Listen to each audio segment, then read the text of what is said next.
The story begins with our protagonist waking up in complete darkness. Disoriented, he wonders where he is and if it is still night, looking for some way to turn on the light. However, he finds nothing. Suddenly, a crack appears in the midst of everything. It opens up and reveals an immense forest. Confused, the protagonist wonders what he is doing there and why he can't move. At that moment, his stats become visible. He discovers that he is a dragon egg. A voice informs him that his status window has been opened, allowing him to see all his current stats with numerical values. To make things clearer, the voice adds that the explanations of his stats and items are provided by the skill Divine Voice, and that it can also alert him when his stats change. The protagonist asks if this is a game, but the voice replies that it cannot provide explanations of that nature at level 1. Then, he asks who it is. Once again, the voice responds that it cannot provide explanations of that nature. Tired of this answer, the protagonist asks who he is and where he is, but the voice repeats the same thing. He gets irritated and shouts for it to stop saying that, but accidentally ends up falling from the tree. Upon hitting the ground, the voice informs him that he has gained the skill Fall Resistance and the title Clumsy. The protagonist is offended by this, but has no time to think, as he starts rolling towards a lake. He barely manages to save himself. Upon seeing his reflection, he discovers that he is definitely an egg. Confused, he exclaims that nothing makes sense, and that he cannot comprehend what is happening. Once again, the system explains everything. He is a dragon egg, a rank F monster, a descendant of a dragon, and if his shell breaks, he will die. Moreover, he is imposing and has low intelligence due to his underdeveloped brain. Therefore, rolling is all he can do. The protagonist tries to defend himself, but the system continues to speak and says that, while he can become a fearsome dragon over time, the egg is considered a gourmet delicacy. After all, it is a common practice among adventurers to destroy any dragon egg they find. However, they consider it dangerous to approach in case the dragon mother is nearby. This leaves the protagonist even more confused, but at that moment, he starts rolling downhill. As this happens, the system alerts him that his roll skill has increased from level 1 to level 2. Immediately, the protagonist looks for the new function acquired from leveling up and discovers that he can now steer and turn. Thus, he races down the path at high speed, but accidentally falls from a great height. Again, the system informs him that his fall resistance and clumsy skill have leveled up. Seeing that he now has only 3 hit points left, he decides to rest. Hours pass, and at night, he comments on how good it seems to take a break. He recovers his HP, that is his hit points, and without further ado, decides to move again. In the meantime, I emphasize how strange everything is, as even though he is now an egg, he will eventually have to hatch, which means he will become a dragon. Of course, he doesn't even know how to get to that point. He assumes it's like an RPG, where he needs to gain experience to level up and then evolve or something like that, which also means he'll have to fight enemies, something he doesn't want to do. After all, he is just an egg. At that moment, he sees something behind a tree, approaches, and realizes it's an insect. He checks its stats and discovers it is a shadow worm, with the title Egg Eater. The creature notices the protagonist and, as its title implies, crawls towards him trying to devour him. Thus, a chase begins. The protagonist looks for a way to defeat it, thinks about attacking, but seeing that the worm has more HP than he does, he knows that if they collide head-on, he will die. Spotting a precipice, he has an idea. He heads there and, when the worm lunges to eat him, the protagonist dodges and, with a jump, pushes it into the abyss. Resting on the worm, he wonders if he won, but at that moment, the creature rises. The egg pleads for it to surrender, and the worm complies, ultimately falling dead. The protagonist wonders if it is really dead, as he no longer sees any movement.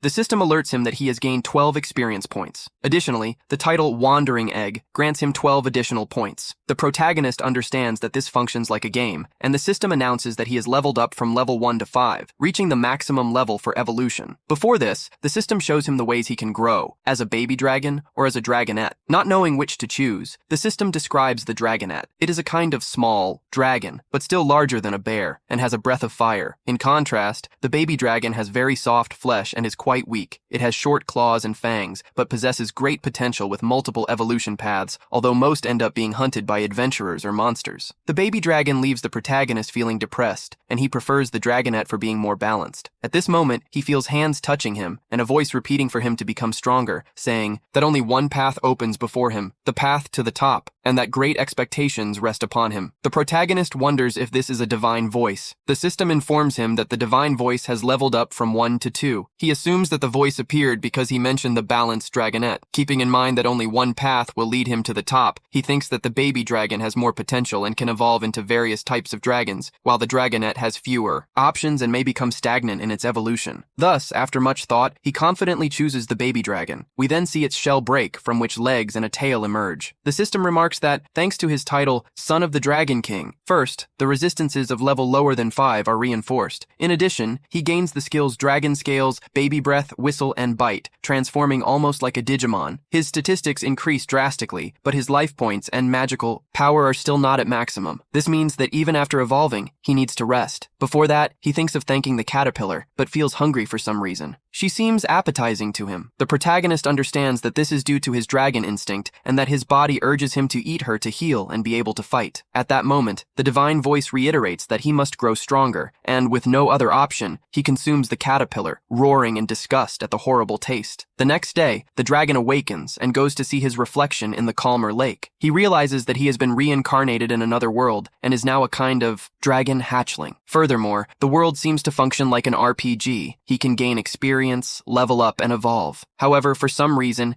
he does not remember who he was in his past life. He knows he was human, but cannot recall what he was like, what he did, or even if he was male or female. Behind him, he hears more creatures like those from the previous day, beginning the hunt for them, gaining more experience points and progressing from level 1 to 3. At this point, the dragon decides to test his baby breath, blowing out and devouring the insects, managing to level up from 5 to 7. After much attacking, he earns the title Striker and the skill Dragon's Fist, causing an enemy to explode with a single punch and leveling up from 14 to 15. After finishing, the dragon remarks that he will soon reach the famed summit. However, hunger returns, and he can only eat the same as before. Just remembering that makes him feel nauseous until he spots some mushrooms. Out of curiosity, he tries them, roaring again. After a while, we see him drinking water because the mushrooms were poisonous and made him vomit everything. Thus, having learned his lesson, the system announces that he has acquired the skill Poison Resistance and clumsily leveled up as well. Next, he ventures deeper into the forest in search of something to eat that isn't insects. Then, he sees a gray wolf, and after checking that its stats are lower than his, he decides to hunt it. First, he uses Dragon Breath and finishes the battle with a Dragon Strike. Consequently, we see the roasted wolf. The protagonist approaches and realizes that the beast emits a barbecue smell. Excited by this, he decides to roast it a bit more. In this way, he obtains grilled meat, tastes it, and confirms that it is delicious. In the afternoon, he hunts another wolf and levels up. While cooking, he comments that it seems he could evolve again upon reaching level 25, with only 5 levels left to go. At the moment he thinks he is getting used to his lifestyle as a dragon, he hears slightly distorted voices. The little dragon recognizes them as human voices and, quite excited, goes to check behind a tree. He discovers that they are adventurers. Thrilled, he considers introducing himself, but remembering that he is a dragon, he begins to hesitate. Still, he recalls that he is adorable, so he doesn't believe they would do anything against him. Before anything else, he checks his stats and realizes that they are not stronger than him, although they still have a numerical advantage. After a brief internal debate, he finally decides to introduce himself. Thus, he steps out from behind a bush, saying he is a nice little dragon, and starts dancing while asking what they think and if they don't feel like hugging him. The leader of the group tells the girl to step back, for in his eyes the protagonist is an evil dragon. He unsheathes his sword and, using a skill, inflicts a wound on the dragon's chest. The protagonist falls to the ground, feeling pain. Then, the mage casts a spell that paralyzes him. The dragon feels his sensitivity fade away, and then the system notifies him that he has acquired the skill of magic resistance. Our protagonist tries to escape, but the spell holds him back. He wonders if they see him as an enemy, or perhaps as food. Calling himself an idiot, he questions how he managed to convince himself that a dragon could become friends with humans. Remembering everything he had to go through to hatch from that egg and evolve, he exclaims that this sucks, and that he doesn't want to die. Using his last strength, in tears, he pleads for their help. The woman steps in front of him and asks the adventurer to wait. The dragon sees that she is trying to protect him, and, as he closes his eyes, feels a warm hand. Realizing that the girl is using her magic to heal him, although he doesn't hear her very well, he understands that she asked if he is okay. He doesn't know why she is helping a dragon, but he feels grateful. The other adventurers also do not understand her, and they just go their way. The dragon observes the girl's statistics and sees that her name is Miriam Miliana, a terrestrial human. Her hit points are fine, but having healed her, she barely has any magic power left, and yet she did it to save him. Little by little, the dragon feels the paralysis fading. Maybe Miriam will leave when she realizes he is okay, but for now, he decides to stay quiet a little longer. Because of this, the system warns him that he has obtained the title of liar. Suddenly, when Miriam talks to him, he obtains the human tongue skill. The dragon understands that the higher this skill levels up, the better he will be able to understand her, and he eagerly awaits to learn this soon. However, he hears a roar and the screams of people. The whole environment turns red and hostile. The dragon knows this is something bad, as it clearly indicates a very strong enemy, and surely the other humans must have died. Miriam is about to go after her companions, but the dragon stops her, telling her not to go because she won't be able to do anything. Besides, she no longer has magic power and won't be able to use her healing spells on them. Miriam knows this very well, but still decides to go. The dragon tries to follow her, but still suffers from paralysis, hitting his own leg to move because Miriam won't be able to beat whatever has appeared. Even so, if the dragon joins the adventurers, maybe he can do something. Thus, we see him running as fast as possible to find Miriam, but he ends up coming face to face with a rock dragonette of rank C with 197 hit points, while he only has 38 of the 72 he possesses. Putting that aside, he looks for Miriam and sees her trapped underneath the rock dragonette. However, he makes too much noise and is noticed by the creature. The dragonette turns around and starts approaching slowly, letting out a roar, causing our protagonist dragon to fall to the ground, looking up at it, unable to do anything against that. The rank C rock dragon tries to stomp on him with all its might, but the protagonist uses all of his energy to dodge. Due to using too much force when jumping away, the protagonist can barely stand up. Realizing his own mistake, he regrets not joining Miria's group, believing that if the four had worked together, they might have had a chance against that beast. But now, completely alone, he is unsure if he will even be able to leave that place alive, let alone defeat the rock dragon. Being well below the necessary level, every cell in his body screams for him to hide. And when the rock dragon lets out a deafening roar, he is finally overwhelmed by fear and hides inside a bush, trembling, peeking out. He sees that the unconscious Miria has only 6 hit points left. Still, the protagonist feels relief, as she is still alive. The rock dragon, unable to see the protagonist anymore, turns back to attack Miria, leaving him wondering what he should do next. If he doesn't save her, she will likely be eaten alive by the monster. So despite his fear, he gets out of the bush. However, at that moment, the mysterious hand of the divine voice stops him from moving. He then hears the divine voice again,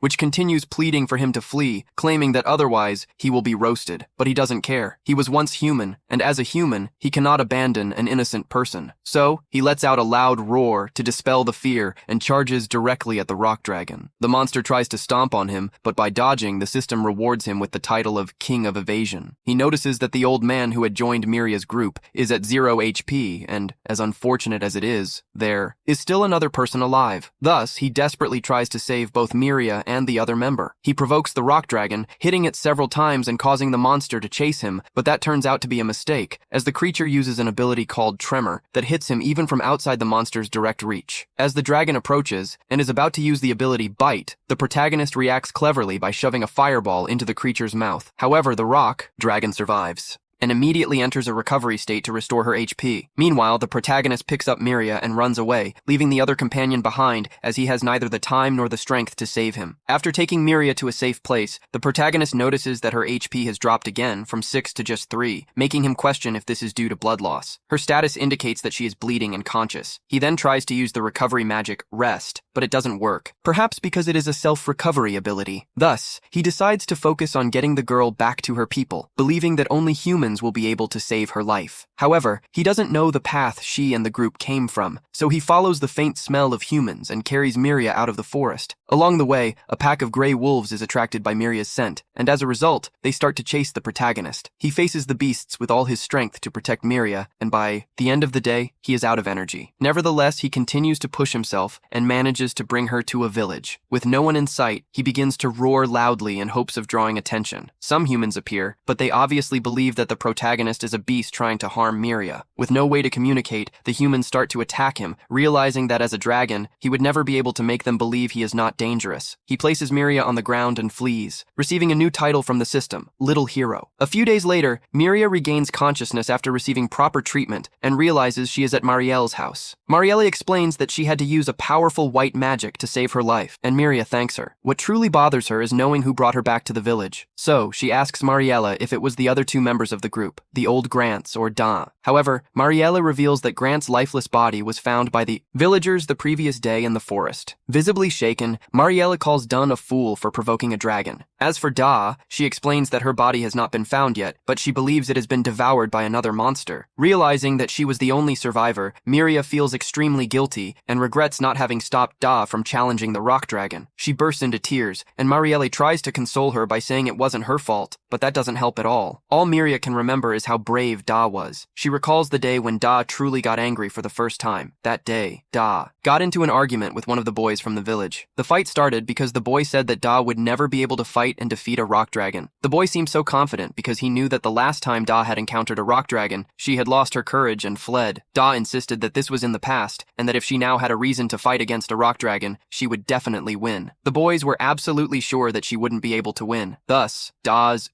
pride led her to accept an impossible task. He knew how impossible it was, was, which is why he needed a healer by his side. As a result, he sought out Miria to accompany him. When he told her what the mission would be, Miria asked why he didn't ask someone much stronger than her, like Marielle, to go with him instead. Da realized that she didn't trust him enough, so he said he had spoken with Marielle, and it was Marielle herself who told him she had a prior commitment, so he should ask for Miria's help. Miria's heart was filled with doubts. She knew how strong the rock dragons were, and reminded Da that Marielle had already told her that under no circumstances should she approach a rock dragon. So why would Marielle give permission for something like this? Da tried to convince her better. He even claimed that Grants was present when Marielle gave permission, and Grants confirmed it too. He emotionally appeals, saying she knew how strong the rock dragons were, and that if she didn't go with them, they would die. Reluctantly, Miria agreed to accompany them on the condition that if the situation got difficult, they would retreat immediately. Unfortunately, she was unable to save any of them. Marielle tries to encourage her, saying that she did nothing wrong, reminding her that it was only Dar's pride that killed him, and nothing more. Marielle also emphasizes the fact that, despite encountering a rock dragon, Miria managed to return home alive. This shocks Miria, as she knows for certain that she did not come back alone. She asks Marielle how she made it back to the village, and Marielle explains that the men who found her said they saw her being attacked by a monster on the outskirts of the town. Miria recalls that she had fainted when the rock dragon attacked her, so everything seems confusing in her mind. Noticing her confusion, Marielle states that humans sometimes suffer memory loss after traumatic encounters. This could be happening to her. She remembers the scene of seeing a small dragon fighting before her and begins to wonder if that was the dragon that brought her back home. She asks Marielle for a description of the dragon, but Marielle was not present when the small dragon brought her, so she doesn't have much to say. Still, Miria remains contemplative about the whole situation. Meanwhile, the small dragon awakens after a long rest. He realizes that his injuries have already healed, as he knows that resting would certainly regenerate him. He thinks about Miria and wonders if she is doing well too. Now, he reflects on everything that has happened in the last few days, since he used his fire against the rock dragon and believed it would have an effect, only to discover that the rock dragon has the power to restore its HP immediately after being attacked. This only strengthens his determination to become stronger at any cost, which means he needs to evolve. For that, he needs to reach level 25. With this goal in mind, he captures a worm and hangs it on a tree to attract other worms that would come to rescue it, and then he would kill them. He calls this deception technique summoning allies, and by using it, he receives the title of wrongdoer. He knows that what he is doing is wrong, but he needs this right now. Perhaps, after evolving, he won't act this way again. He kills all the worms that appear to confront him. And in a short time, he reaches level 25, finally becoming eligible to evolve. He asks to see the evolution tree and receives 5 options. They are Mini Dragon, Angel Mini Dragon, Child Dragon, Marble Child Dragon, and Young Plague Dragon. He starts to wonder what exactly the difference is between a mini dragon, a small dragon, and a baby dragon. The divine voice helps him clarify these doubts. The mini dragon is small in stature, like the baby dragon, but its individual growth is slow, and it has limited evolution options. However, many of its future evolutions have great potential. He doesn't like the idea of slow growth, so that doesn't impress him. The Angel Mini Dragon has a protective spirit and vows to live for others. As a result, it can use white magic, but it doesn't fight. Again, this doesn't interest him, as he enjoys fighting. He even thinks about white magic since he saw Miria use it, but that's not enough incentive to make a decision. The Child Dragon is the next evolution after the Baby Dragon, with enhanced abilities. The Marble Child Dragon is a dragon that has undergone a mutation, and also possesses magical aptitude. The last option is the Young Plague Dragon, the first stage of an evil dragon that spreads disasters.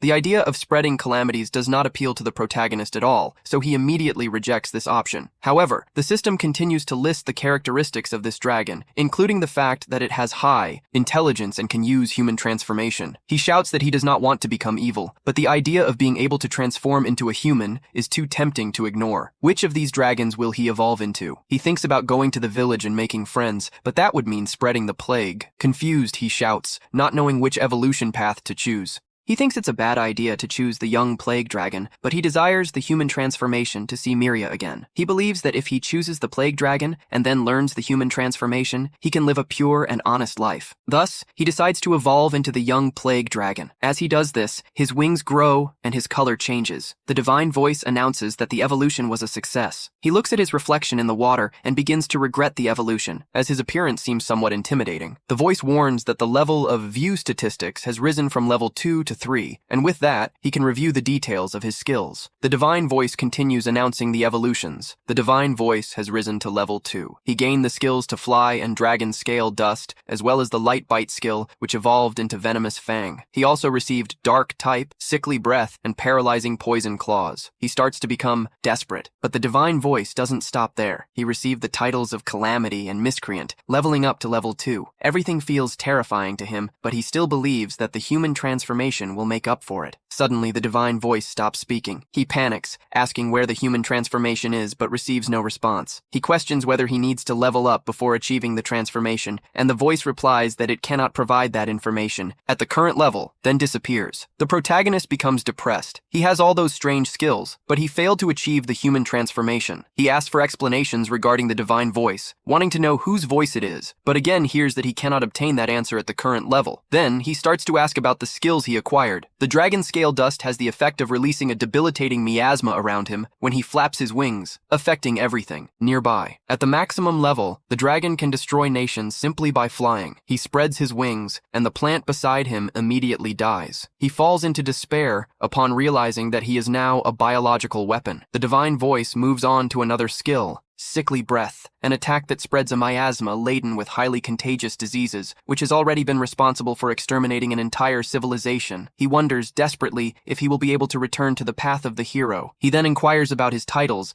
as they seem to have a significant influence on the future. The Divine Voice speaks of the title Baby Dragon Hero, which embodies courage and may one day elevate him to hero status, strongly influencing his evolution path. Next, he asks about the next title, Infester, granted to diabolical villains who leave mountains of corpses while laughing. This title boosts dark-type attacks, but makes it more difficult to learn holy magic. He claims it is the worst possible title, wants to return it, and regrets the choice, wishing to revert to being an innocent baby dragon. In the village, Miria asks Marielle if they will check all the protective stones of the village. Marielle confirms, explaining that they create a barrier around the village. Miria asks if this serves to prevent monsters from invading the place. Marielle explains that it is merely a charm that subconsciously discourages monsters from crossing that point, although some more stubborn ones manage to pass through. Miria again recalls the little dragon and thinks that perhaps he really was trying to help her. She asks Marielle if she can share more about the monsters. The elf comments that Miria has been obsessed with monsters since the accident. The girl admits that, to be honest, she can't shake the feeling that she was saved by a little dragon she met in the forest. Ariel warns her not to develop feelings for monsters and begins to explain more about them. She states that monsters can evolve into various forms, growing stronger with each evolution. They do this by hunting other creatures to level up. Miria remarks that humans also level up, improving their skills. The elf confirms this but explains that, in the case of monsters, they have different maximum levels. When they reach this limit, they evolve into a higher form, repeating this process over time and taking on increasingly powerful forms. Miria finds it hard to believe that, in the past, people were capable of discovering the true nature of monsters. This irritates the elf, who claims to have explained this story before. Back then, Miria was only 5 years old and had to look up to see Marielle, which annoys the elf for being called short. Marielle explains that sometimes special people emerge who are capable of hearing the Divine Voice that shares information about monsters, levels, and the like. These people are known as heroes, or saints. Therefore, this knowledge did not come from human trial and error, but directly from the Divine Voice. She continues by saying that monsters fight to survive, gain experience, and try to evolve. Every monster is driven to seek power and become more ferocious. So, even though the dragon saved Miria's life before, the next time they meet, he may have evolved into something more threatening and attack her. Miria is horrified and begs Marielle to stop. The elf says that, for her own sake, she should not create expectations regarding monsters,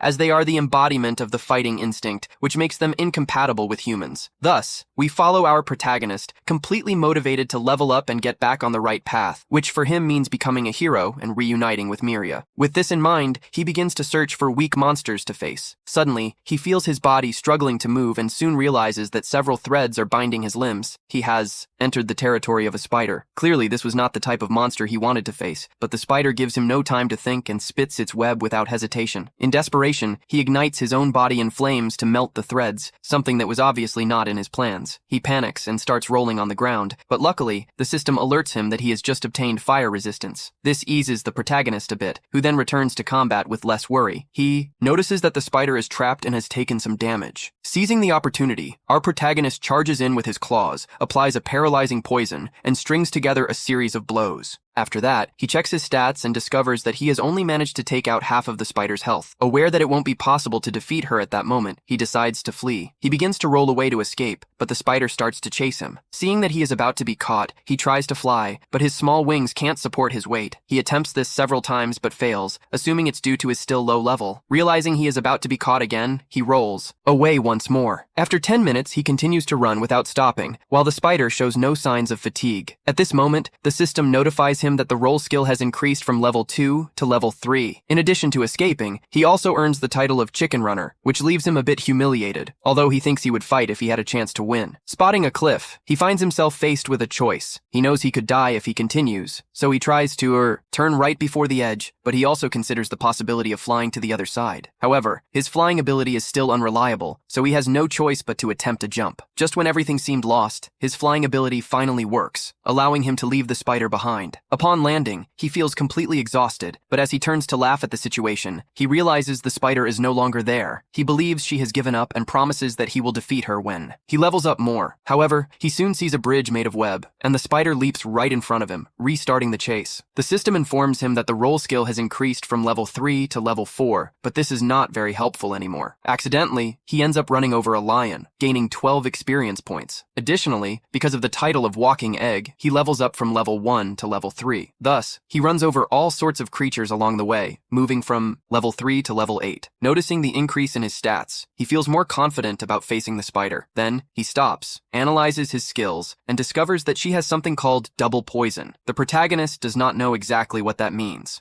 but he decides to attack her using his baby breath at full power. However, the spider uses her poison. He steps back and, despite having resistance to poison, feels his throat burn intensely. At that moment, he realizes that the spider is not moving, deducing that she is waiting for the poison to take effect. Nevertheless, thanks to his resistance, that doesn't happen. Taking advantage of this, he pretends to be affected to lure her in. When the spider jumps towards him, he releases his baby breath and finishes with a downward strike. As a result, he levels up from level 8 to level 14. The dragon rejoices in his victory, but the most important thing for him would be his human transformation. The system informs him that the baby breath has leveled up from level 2 to level 3, and that he has acquired the skill Dragon Tail because of the finishing blow. Despite all this being positive, he does not receive his human transformation, which leaves him extremely disappointed. He begins to believe that he was deceived, but considers that perhaps there is still something he needs to learn to achieve it. Later that night, he returns to the lion he ran over on his way and finds a cave. He asks if anyone is there, but as he receives no answer, he enters inside. He starts eating the meat, but he is not fully satisfied with the taste, so he adds a few drops of the fruits he found earlier, which finally removes the strong taste of the meat and adds a spicy touch. After finishing, he thinks that perhaps that cave could become his base in the future. While reflecting on this, the system alerts him that he has earned the title of Chief Lord, which makes him uncomfortable, as if his life were being broadcast live. Later, he lies down to rest, wondering if he could become popular among the villagers and even teach them his homemade cooking. However, upon remembering his current appearance, he completely dismisses that possibility, thinking that